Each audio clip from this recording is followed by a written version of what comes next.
DR Congo inamzuia Portugal. Timu kutoka Afrika Mashariki inamzuia Cristiano Ronaldo CR7 aka the GOAT of football asishinde magoli.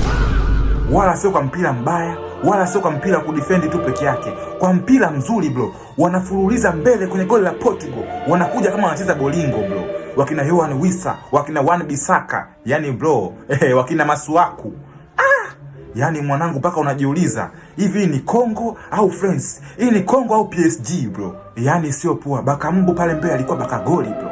Yani mabeki wa Portugal walikuwa wanapata kazi. Huyu jamaa alikuwa na challenge mpaka anatoka nje. Yani kwa kweli hii mechi Portugal wenyewe wamezingua mwanangu. Walikuwa wanatoka na mpira kwao vizuri, wanakuja kwa Congo huku. Cha kushangaza ni kwamba wao wanataka kumlisha sana Cristiano Ronaldo, kuprove kwamba yeye ndo real GOAT, wakati jana Messi kashinda hat-trick. Sasa walikuwa wanamtengenezea naye apate hat-trick. Mwisho wa siku Ronaldo wa watu aone goli, anapiga nje. Bro, Congo they are bowling bro. They are bowling bolingo. Yani mpira leo cheza leo. Cha kwanza kabisa yani confidence waliokuwa nayo. Cha pili umoja waliokuwa nao. Cha tatu mentality. Yani mwanangu, hiko ndo kitu ambacho kimewafanya wao wafike hapo walikofika, wapate hiyo draw.